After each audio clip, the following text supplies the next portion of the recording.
Now let's get back to the discussion. Yogendra ji, as you said that this also adds to the atmospherics, but besides that, do you think this also adds to the substance?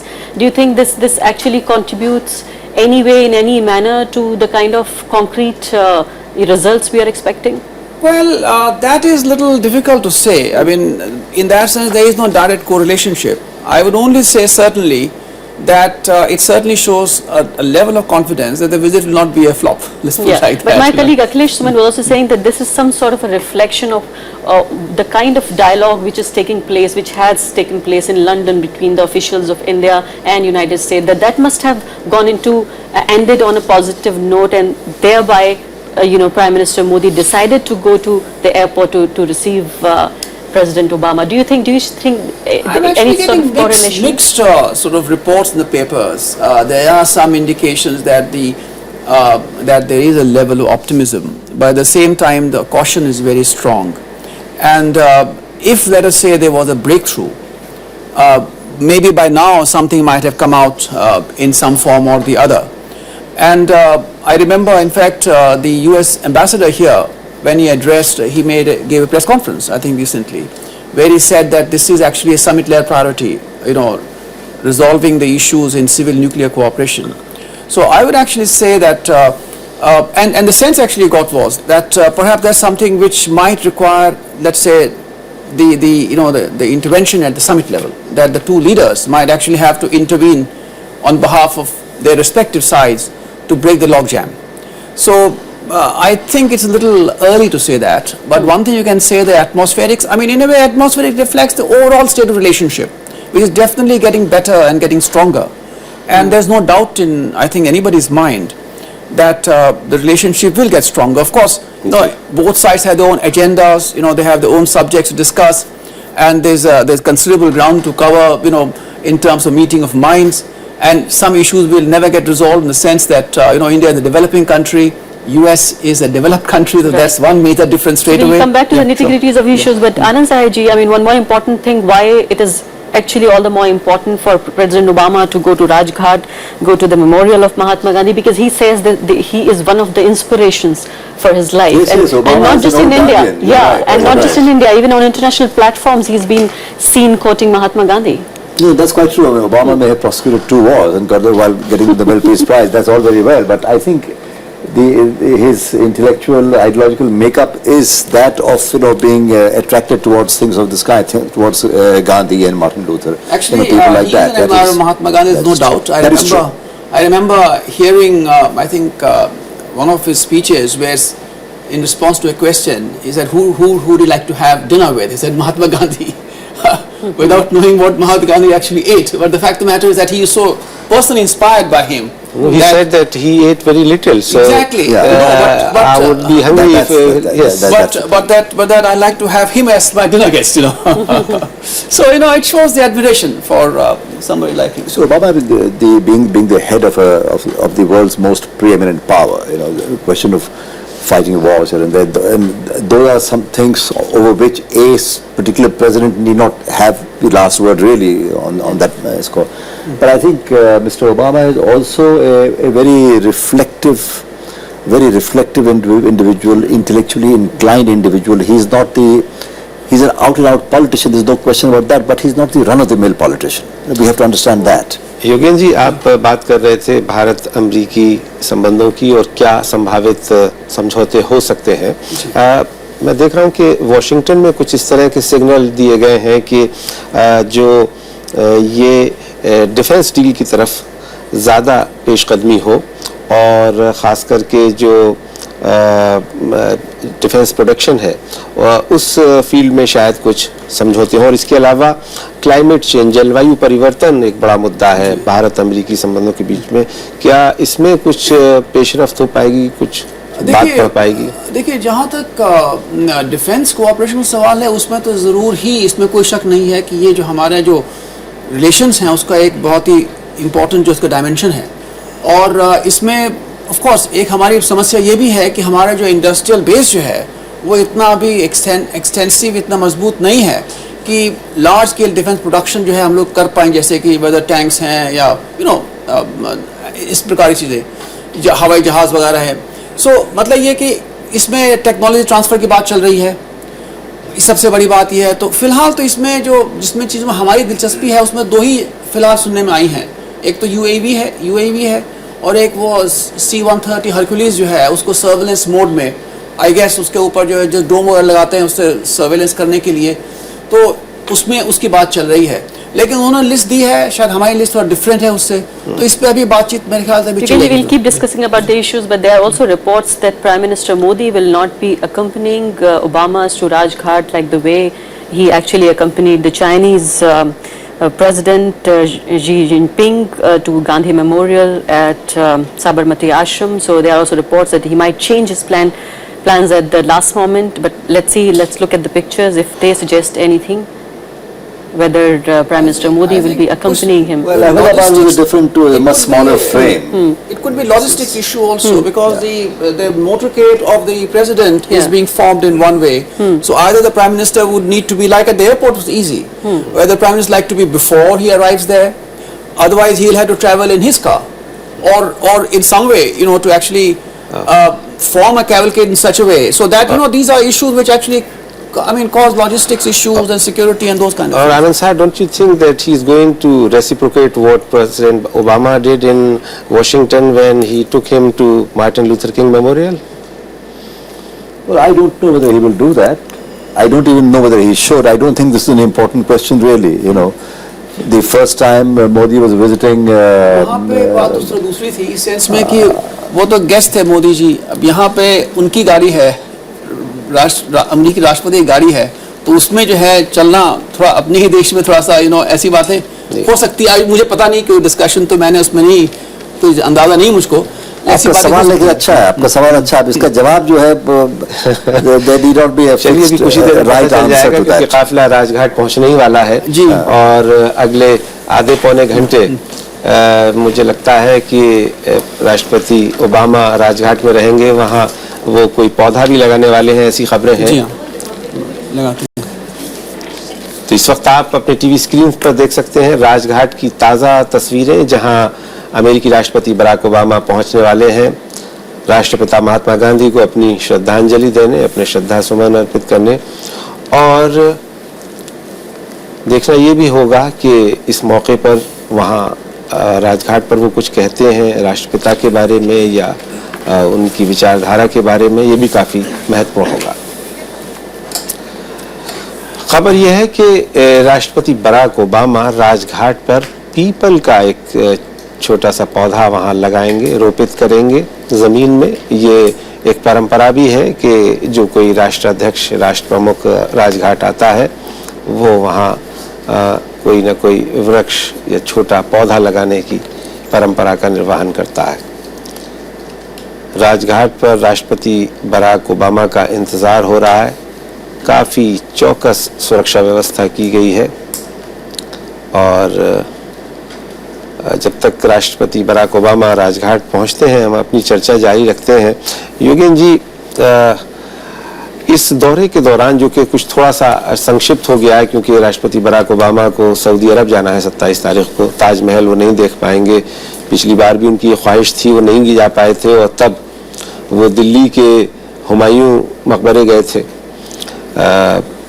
First lady Michelle Obama के साथ।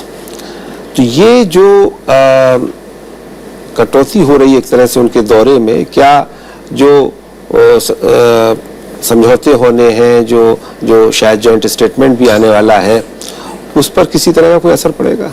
नहीं, मुझको ऐसा नहीं लगता क्योंकि ये जो एक तरीके जो एक समझ लीजिए साइट सीइंग एस्पेक्ट था उनकी विजिट का, उसमें कटौती हो रही है। लेकिन जो सब्सटेंटिव जो डिस्कशंस वगैरह हैं अब शुरू होंगे, राजघाट के बाद जब आएंगे राष्ट्रपति तो शुरू होंगे, तो उसमें और उसके बाद जो CEO वगैरह से मीटिंग है, तो ये जो है उसमें कोई फर्क नहीं पड़ेगा इसका। आनंद साहब जी, पिछली बार जब बराक ओबामा साहब आए थे तो उन्होंने अपनी यात्रा मुंबई से शुरू की थी, जो हमारे देश की औद्योगिक राजधानी, व्यापारिक राजधानी कही जाती है, और उन्होंने कहा था कि वहाँ मैं एक सेल्समैन की तरह से आया हूँ। इस बार कुछ रुख बदला हुआ है, वो ज़बान नहीं बोल रहे हैं और ज़्यादा औपचारिक लग रहा है। कहा ही जा रहा है कि जिस तरह से प्रधानमंत्री नरेंद्र मोदी का दौरा हुआ उसमें भी बहुत सारी उम्मीदें खड़ी कर दी गई थी कि शायद बहुत बड़े समझौते होंगे, और जिस तरह से चीन और जापान के साथ हुए थे वैसा अमेरिका के साथ नहीं हो पाया। आपको लगता है इस बार कुछ ऐसा होगा दिल्ली में? मैं आपके सवाल को ठीक से समझ नहीं पाया, लेकिन मुझे लगता है कि पिछली बार जो आए थे प्रेसिडेंट ओबामा, वो तो बम्बई 2010 की बात है ना ये जी। तो 2010 में बम्बई पे जो अटैक हो गया था, तो वो भी उस समय सिंबलिज्म का एक कारण था कि पहले बम्बई बिजनेस कम्युनिटी के साथ इंटरेक्शन तो एक इम्पोर्टेंट मीनिंग रखता है उनके लिए, लेकिन एक वो भी उसका कारण था बम्बई वाला जो हादसा। जो जब हम अमेरिका के साथ अपनी रिश्ते को ज़्यादा गहरा करने की कोशिश करते हैं तो हम ये मान के चलते हैं, और ये सब देख भी रहे हैं दुनिया के हर देश में ये इस विजिट को देखा जा रहा होगा, हमारे नेबर्स खास तौर से, कि अगर आप किसी पावरफुल देश को अपना मित्र देश मानते हैं जी, तो दूसरे लोग आपके साथ एक तरह से वो नहीं कि अपनी एजेंडा को भूल जाते हैं, ऐसा बिल्कुल नहीं होता है, लेकिन फिर वो उस बात को अपने बैकग्राउंड में रखते हैं, और अगर आप एकदम हेल्पलेस हैं, फ्रेंडलेस हैं, तो फिर वो आपको और तरीके से ट्रीट करते हैं। जी, इस वक्त राजघाट पर हमारे सहयोगी रविंद्र वहां मौजूद हैं। रविंद्र, आप सुन पा रहे हैं मुझे? किस तरह की तैयारियां हैं राजघाट पे राष्ट्रपति बराक ओबामा के स्वागत की? रवींद्र, देखिए, राजघाट पर सवेरे से ही तैयारी चल रही है। सुरक्षा के भी चाक चौबंद प्रबंध यहाँ पे किए गए हैं। 7 लगभग टीयर की सुरक्षा या व्यवस्था है, जिसमें सीआरपीएफ, सीआईएसएफ और बीएसएफ के अलावा दिल्ली पुलिस और एनएसजी तक की सिक्योरिटी गार्ड्स को यहाँ पे तैनात किया गया है। सवेरे से ही स्नीफर डॉग्स को यहाँ पे तैनात करके सैनिटाइज एरिया को कर दिया गया है। उसके बाद हम लोग देखिए, आप मेरे पीछे सड़क देख पा रहे हैं, ये बिल्कुल मुख्य राजमार्ग यहाँ का है, मुख्य जो दिल्ली के पूरा रिंग रोड जिसको कहा जाता है पूरे, लेकिन इसको अभी जो है आम जनमानस के लिए आने जाने के लिए बंद कर दिया गया है। राष्ट्रपति ओबामा कुछ ही क्षणों में यहाँ पे पहुंचने वाले हैं, और ये जो राजघाट है, महात्मा गांधी की जो स्मृति है, वो लगातार अपने भाषणों में भी ओबामा जिक्र करते रहे हैं कि किस तरीके से उनके जीवन में महात्मा गांधी की काम का, उनके प्रिंसिपल्स का, उनके सिद्धांतों का असर रहा है। जाहिर है बहुत महत्वपूर्ण क्षण है ये राष्ट्रपति बराक ओबामा के जीवन का, कि आज एक बार फिर से अपने आइडियल जिनको वो मानते रहे महात्मा गांधी, उनके यहाँ पे आने वाले हैं और श्रद्धा सुमन अर्पित यहाँ पे करेंगे। इसके अलावा राजघाट पर वो एक पौधा भी रोपण करने वाले हैं, जो कि यादगार रहेगा ओबामा की इस यात्रा का।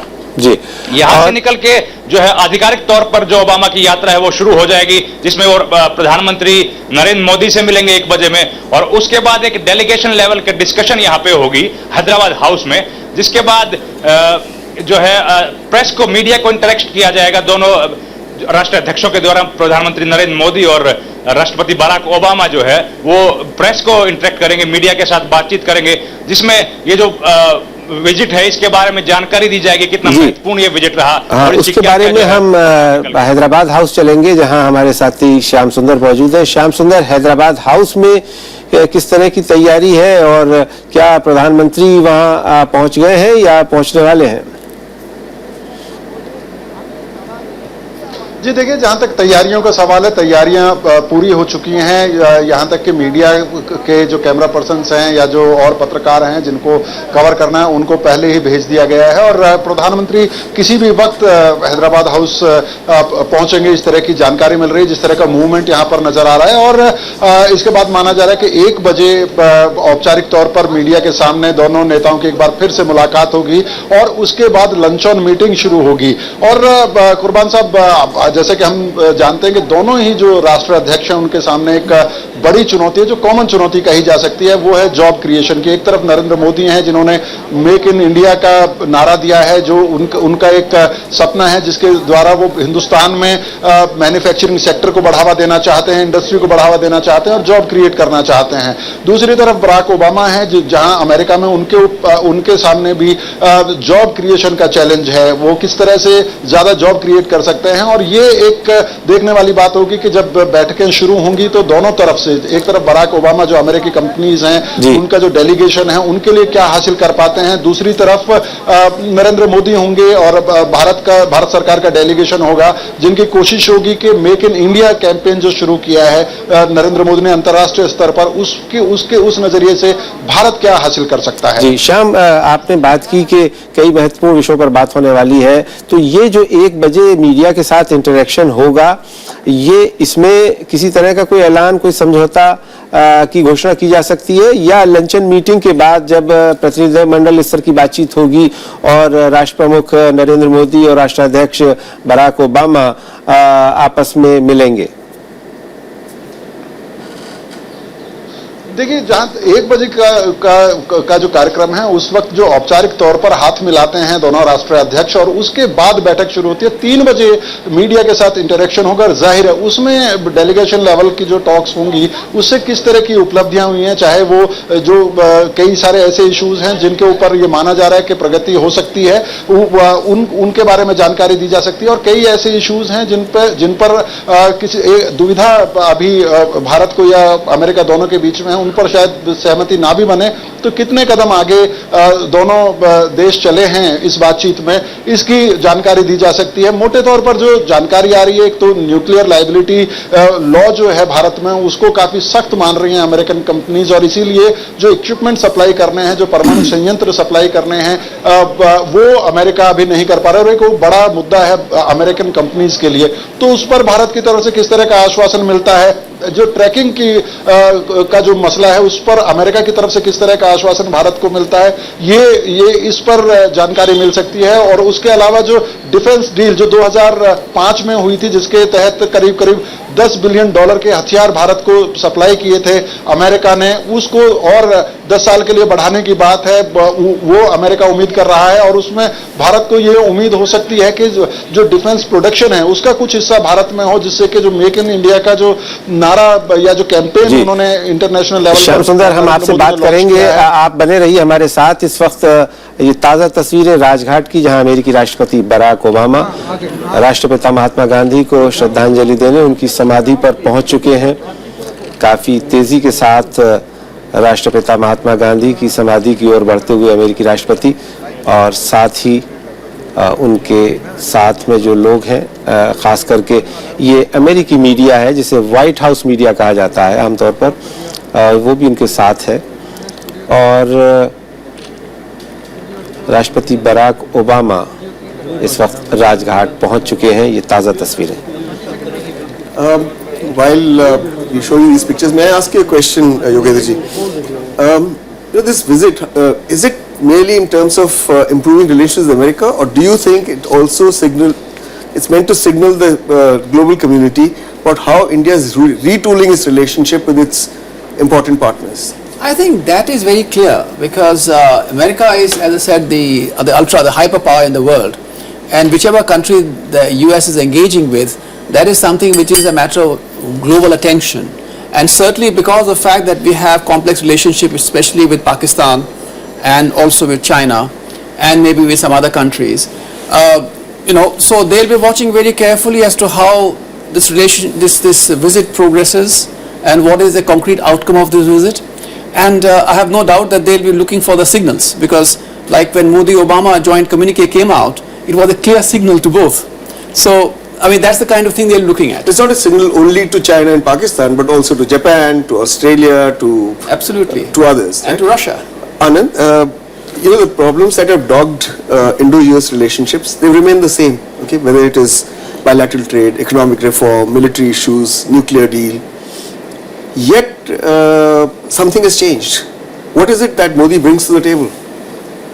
That's a very interesting question, Bharat. I think for the first time we have a government headed by a man who's from a party which is totally broad thinking about India, is broad thinking of relations with the world, are not quite the same as those of his predecessors. That's one thing. So, but having said that, to what extent a dynamic leader like Modi, who's a very energetic man, whatever else people may think of him. Anand ji, आपको रोकना होगा एक क्षण के लिए। यहाँ राष्ट्रपति Barack Obama की तरफ से जो श्रद्धांजलि है वो दी जा रही है राष्ट्रपिता महात्मा गांधी को। उनकी तरफ से एक बड़ा गुलदस्ता राष्ट्रपिता की समाधि पर रखा हुआ है और मौन खड़े हुए हैं। उनके साथ ऊर्जा मंत्री पीयूष गोयल है। इसका मतलब प्रधानमंत्री नरेंद्र मोदी राजघाट नहीं पहुंचे हैं। राष्ट्रपति बराक ओबामा राष्ट्रपिता को अपनी श्रद्धांजलि देने के बाद अब उनकी समाधि की परिक्रमा कर रहे हैं और इस तरह से उन्होंने अहिंसा के सबसे बड़े पुजारी महात्मा गांधी को अपनी श्रद्धा सुमन अर्पित किए। इस वक्त वो फूल बिखेर रहे हैं राष्ट्रपिता की समाधि पर। उनके साथ राजघाट के कुछ अधिकारी हैं और ऊर्जा मंत्री पीयूष गोयल, उन्होंने भी राष्ट्रपिता को अपने श्रद्धा सुमन अर्पित किए।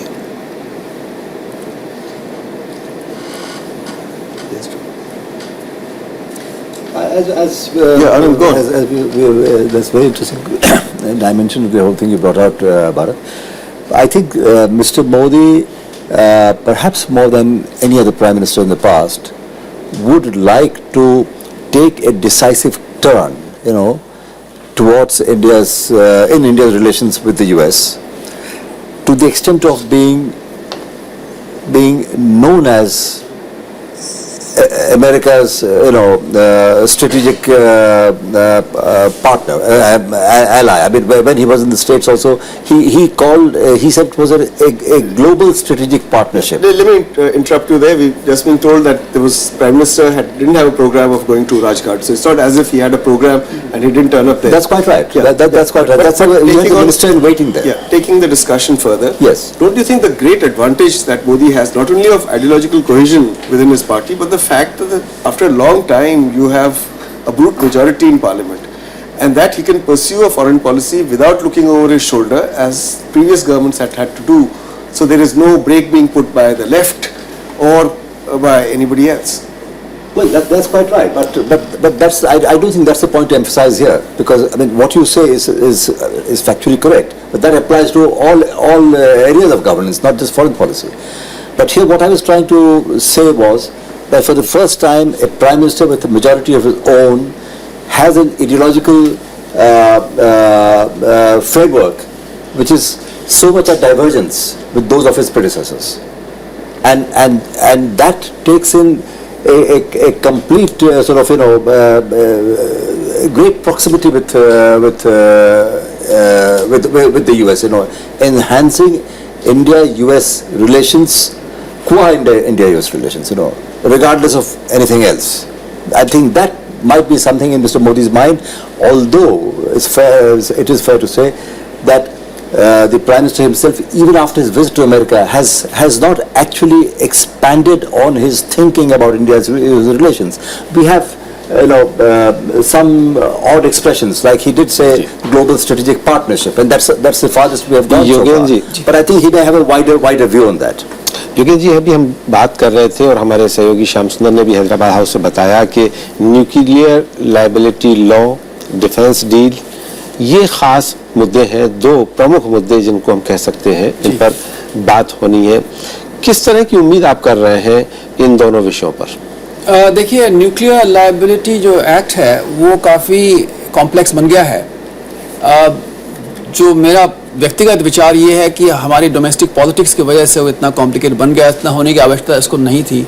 आप चीन के साथ देख लीजिए और देशों के साथ जो वहाँ पे जो न्यूक्लियर रिएक्टर्स लग रहे हैं, वहाँ पे ऐसी समस्याएं पैदा नहीं जैसे यहाँ पे भारतवर्ष में पैदा हो गई हैं। लेकिन अब ये बन गया है, इशू काफ़ी इम्पोर्टेंट बन गया है। तो अब ये जो दो बातें निकल रही है अखबारों में कि भाई इन मुद्दों पर अगर समझौता हो जाए तो शायद ये निकल जाएगा जी। तो अभी इसको थोड़ा देखना पड़ेगा, क्योंकि जो ऑपोजिशन पार्टीज हैं, कांग्रेस भी है, सीपीएम और लोगों ने जो है उन्होंने कहा है कि जो लायबिलिटी का जो क्लॉज है, अगर वो किसी किस्म में डाइल्यूट होता है तो वो तो एक प्रकार से मतलब कहेंगे कि साहब लॉ का वायलेशन एक समझ लीजिए इस प्रकार से, क्योंकि जो एक कानून बन गया है, पार्लियामेंट के द्वारा कानून बन गया है, वो किसी एक्सप्लेनेशन से वो जो है वो कानून की अहमियत कम नहीं हो जाएगी। तो इसका कैसे सॉल्व करते हैं, ज़रूर कोशिश हो रही है, जैसे आ रहा है कि वो इंश्योरेंस पूल बनाएंगे, जिस प्रकार की बातें चल रही हैं, और कितनी लायबिलिटी रखी जाए उसका कुछ एक्सप्लेनेशन वगैरह होगा। तो ये महत्वपूर्ण तो बहुत ज़रूरी है दो बातों से। एक तो ये कि इसका सिग्नल अमेरिका के जो है बिजनेस कम्युनिटी के ऊपर, अमेरिकन गवर्नमेंट को कहा जाता है सिग्नल, ये बड़ा ज़रूरी है, क्योंकि जब न्यूक्लियर जो अग्रीमेंट जब हुआ था, उसका एक ये डायमेंशन बड़ी स्ट्रांग थी उस वक्त। तो ऐसी फीलिंग जो है कि भारतवर्ष ने समझौता तो कर लिया, उसका फायदे तो अपने उठा लिए उन्होंने, लेकिन जब बिजनेस की बात आई तो इस प्रकार के दांव पेच लगा दिए। योगेंद्र जी, इसमें जो न्यूक्लियर लायबिलिटी लॉ है, इसमें दो चीजें हैं ना। इंश्योरेंस पूल तो ये डिसाइड करेगा कि अगर एक्सीडेंट होता है तो सप्लायर पैसा देगा कि इंश्योरेंस कंपनी देगी। दूसरा, इंश्योरेंस ये न्यूक्लियर लायबिलिटी लॉ के अंदर राइट टू रिकोर्स है कि आप सप्लायर को कोर्ट ले जा सकते हैं। तो इंश्योरेंस पूल आप भले ही बना लीजिए, लेकिन राइट टू रिकोर्स तो फिर भी रहता है ना। जी बिल्कुल सही बात। नहीं, यही तो सवाल है, यही प्रश्न जो है ऑपोजिशन पार्टीज वगैरह ऐसी प्रश्न उठा रही हैं। तो किस प्रकार से इसको रिजॉल्व करेंगे, लेकिन ऑब्वियसली कोशिश तो हो रही है जी। और हो सकता है कि सक्सेसफुल रहे। आनंद जी, हम लोग बात कर रहे थे, आप कह रहे थे कि ये दौरा प्रतीकात्मक ज्यादा है, सिंबॉलिक ज्यादा है। आप अभी जो सवाल करते उसी जी, मैं उसी से जुड़ा हुआ कि 2005 में जो ये भारत अमेरिकी संबंधों की एक नई इबारत उस समय के प्रधानमंत्री डॉक्टर मनमोहन सिंह के अमेरिकी दौरे के बाद से शुरू हुई थी लिखनी, और जिसके बाद ये असैनिक परमाणु करार हुआ और आगे लगातार सहयोग बढ़ता जा रहा है। क्या आपको लगता है कि ये जो कंटेंशियस इश्यूज हैं, विवादास्पद मुद्दे हैं, इन पर कोई ब्रेक थ्रू निकल आए और जिसपे कि हम ये कह सकें कि बराक ओबामा का ये भारत दौरा एक उपलब्धि था? ये आपका मैं इसी बात पे कुछ कहना भी चाह रहा था। जी, अच्छा सवाल उठाया आपने। एक तो मैं जो समझता हूँ कि जो विचार के स्तर पे प्रधानमंत्री मोदी की कि एकदम प्रो यूएस मिल के स्टेप मिला के कदम मिला के चलो, उससे हमारे देश को क्या फायदे हैं, इसके वो इस बात को वो पसंद करेंगे मोदी साहब, इसके वो हैं। लेकिन जो भारत की जो रियलिटी है, जैसे अभी भारत भूषण साहब कहते हैं, अभी जो चर्चा हो रही थी कि न्यूक्लियर डील, अब हमारे यहाँ भोपाल गैस जो कांड हो चुका है, उसके बाद पॉलिटिकली स्पीकिंग उस तरह की डील को, जो इंटरनेशनल वो सिचुएशन है कि आप सप्लायर के ऊपर पूरा वो नहीं डालते, ऑपरेटर भी उसका हिस्सेदार बनता है कहीं ना कहीं। एक्सीडेंट के केस में लायबिलिटी वो पैसे कौन निकाल के देगा। लेकिन भोपाल के बाद वो जो लोग जो थे उस कंपनी के लोग भाग गए और सब कुछ हुआ जो सबने देखा, ये जो बात है, ये एक कोई भी लीडर हमारे देश का कार्रवाई क्यों नहीं जाना चाहे, इसमें अड़चने आएंगी उस चीज में। लेकिन क्या हम इंडिया यूएस टाइज को इस विजिट को उसी एक सेकंड को आपको रोकते हुए, इस वक्त राजघाट पर राष्ट्रपति बराक ओबामा एक वृक्ष लगा रहे हैं, पीपल का ये पौधा मालूम होता है, और ये एक रस्म अदायगी के साथ साथ एक प्रतीक भी है इस बात का कि राजघाट पर वो अपने हाथों से अभी इस पौधे को लगा रहे हैं। अब उन्होंने उसको सींचा भी, पानी डाल रहे हैं राष्ट्रपति बराक ओबामा राजघाट पर पीपल का वृक्ष लगाते हुए।